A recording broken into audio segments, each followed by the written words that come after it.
So this barbed trap is designed to damage any fishing gear that brushes up against it, because there are now 5 sites along a 200-kilometre stretch of the coast which are protected.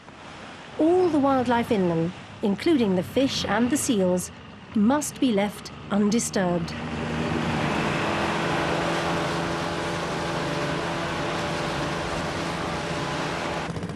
Once in the water, the trap will effectively fence off the area from rogue fishing nets, and so give sanctuary to the seals, whose numbers are thought to be as low as 300 in the whole world.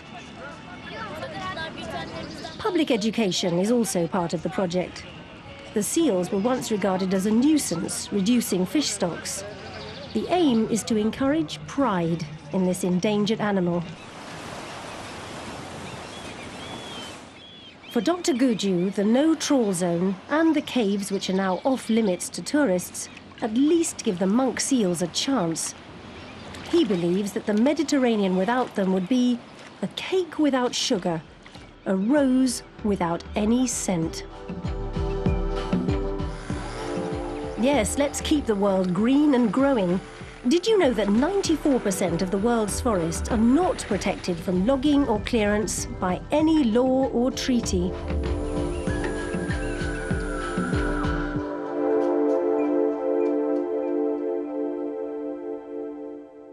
And deforestation is a problem here too, in this cloud forest wilderness high in the Andes, the home of Andean bears. The habitat they like is the moist tropical forest between the lowland scrub and the alpine meadows above.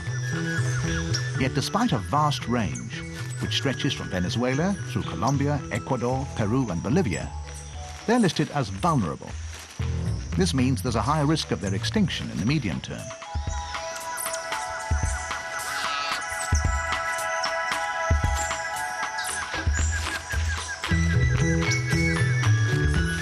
Andean bears are primarily vegetarian, feeding on fruit, flowers and plant shoots. Less than 5% of their diet is made up of rodents, carrion and insects. This means that they're animals of the trees. Twins are most common, though there can be 1 or 3 cubs in a litter.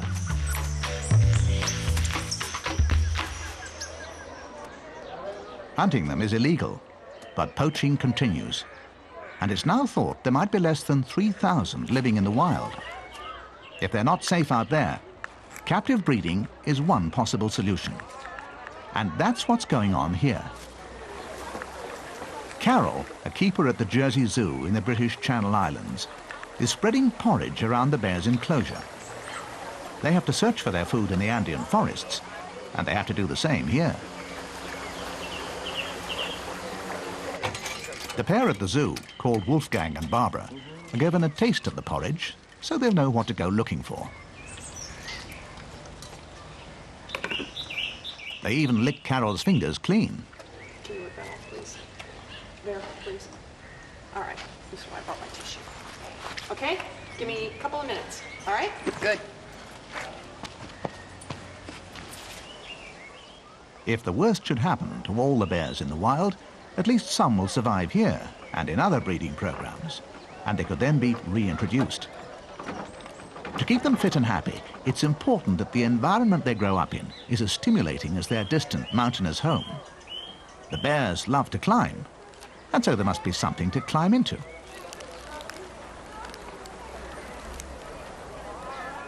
Finding the porridge is not quite the same as finding a forest bromeliad, but it keeps them just as occupied.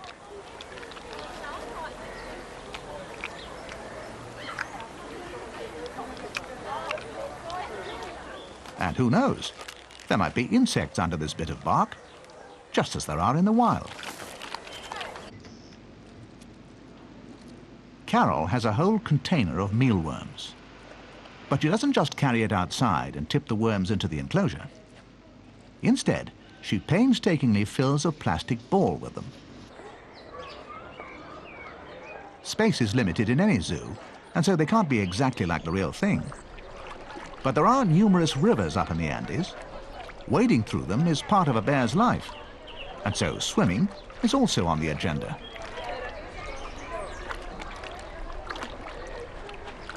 Barbara and Wolfgang, who arrived in 1987, have already given birth to 3 valuable pairs of twins, part of the international breeding program, so they seem to be happy.